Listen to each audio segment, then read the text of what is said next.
Excited are you for an actual real opponent? Yeah, after yeah, I mean, I think that there's a couple different phases in your season, and the fall phase is just learning and growing, getting to know each other. Then the January phase is kind of wiping the dust off from the holiday breaks and getting it going. And then it's the February phase that you really want to get that idea of what your freshmen are all about in moments and what your upperclassmen leadership's about. So I think that's what I'm excited for, is the next level for us right now is, let's see what we're like against a different team in a different color uniform, and then we can make some adjustments there. So really excited for that next level. You excited about what the freshman group seems capable of? Yep, for sure.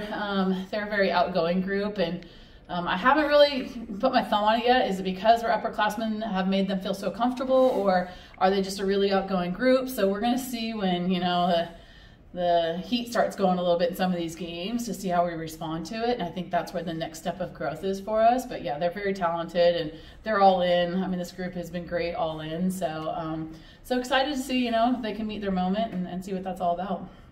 To have the tournament start Thursday and run through Sunday, and then you have FAMU here as well. Mm-hmm. How big is that just to, for softball to have this tournament continue? Yeah, I think, just first the JoAnne Graf Classic, it's just really cool to be able to kick off at home, but kick off with a familiar name, as part of your tournament, and she'll throw out the first pitch. And, we've been really lucky to build a relationship with her and share and those parts of our family atmosphere. So excited for that. I think that we have a really tough, Charlotte's a tough squad. Texas Tech's going to be a tough squad coming in. FAMU is always scrappy, so it's like you just never know what opening weekend has in store for you. So, excited to get going, and it's always nice to play on Thursday as opposed to watching everyone else start, so that'll be good for us too.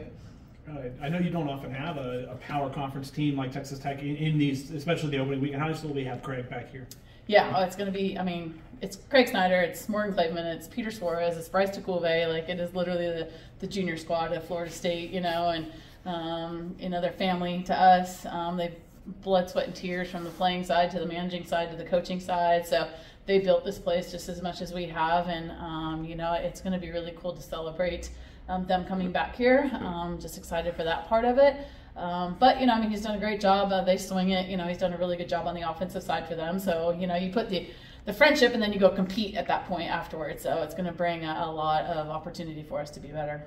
How cool is that, you have multiple hosts, because I think they play doubleheader at FAMU? Yeah.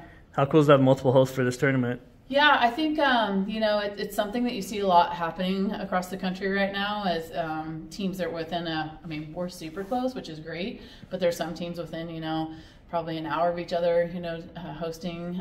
It just helps out grounds crew. It helps out time, for not playing 6 games on a field in a day or weather or that part of it. So, and FAM's got a beautiful facility over there, so we're very lucky to have good softball here. Obviously, fan day is always a fun day, but splitting the roster in half and maybe putting people in places they haven't been before, yep. Just what were your noticings or things maybe you weren't expecting and were surprised by? I guess takeaways from it, one, outstanding crowd. Couldn't believe it. I think we said over 1,000 people, which was pretty awesome. Two, the freshmen really handled themselves well. So just knowing you're in front of people now and family members and fans, and handled themselves really well. We're very athletic. You're athletic, but to see it play softball-wise is really good. We're going to be very offensive, which is nice. And we've always run the bases, but now we're swinging the bats pretty good consistently. So excited to see that. And was really excited to see, just the pitching staff in general. We're going to figure out how to manage the pitching staff this year, but they played well off of each other, on fan day. So that was, an hour and 45 minutes, but it was good to get all those points. And now, figure out a strategy to let that play this weekend.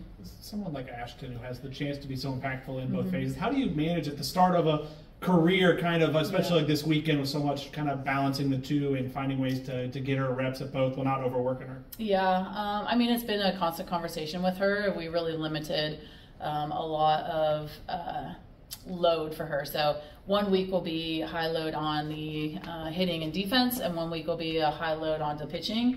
So we just haven't loaded her up completely at every phase during the week. So it's going to be built through the month of February and just kind of see where we're at with her. She's got the ability to start games, come into games, and close games. She can be in the lineup the whole time. That's a little bit like Mac Leonard last year, so a little bit different for us, and so we're just going to figure out how we want to do that. How much does February benefit you guys playing at Texas Tech, playing Clearwater tournament, playing quality teams with somebody like Ash, kind of figuring out her role eventually? Yeah, I definitely think that for all our freshmen, honestly, just this is the level of softball we want to play, and this is where we want to be in June, is these type of teams and this kind of competition. So it's a little bit of a gauge for us to see things we need to work on as a coaching staff to get them individually prepared for the next round of games that we're going to have like this. But then also for them to see, where their success is and then where their gaps are, and a lot of times, we may, as a freshman, come in and be like, I start to get it towards the end of the season, and then you get that summer and it's your sophomore year that you really start to understand what's asked of you during the season, because there's not a freshman that comes in here and knows what a 50, 60 game schedule looks like, and they're used to playing 6 games in a weekend and you get a trophy at the end of it. This is 3 months, so I think that just understanding that piece is going to be big for us and them. You talked about the, freshman to sophomore improvement. Where have you seen that from McKenna this offseason? And I guess how do you see her stepping into kind of the, seems like #1 type role? Yeah, I would say she's going to be the #1. I think it's a pitching staff in general, and I think we'll keep the same mindset that we've had in the past. I think when you look at Kat, she was into her senior year, and she had accumulated her plus 180 to 200 innings, and so as a sophomore, it takes time to build. So I'm not really looking to put the load on her right yet on that side of it.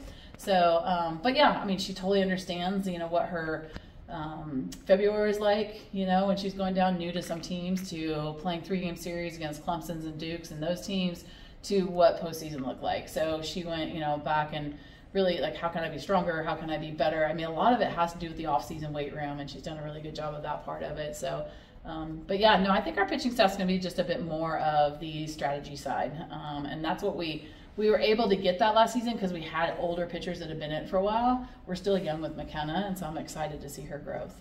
Last year, McKenna pitched out of the bullpen and started a little bit. Yep. So is that kind of what you see her doing a little bit this year as well, or do you want to kind of get her comfortable in one spot and then work from there? No, I think there will be no comfortable part in the month of February. They all know that. We're going to open, relief, close, play doubleheaders, go 3 days in a row. They all know that and they're ready for that. So, and then we'll slide into something when we get to 3-game series. Anything else?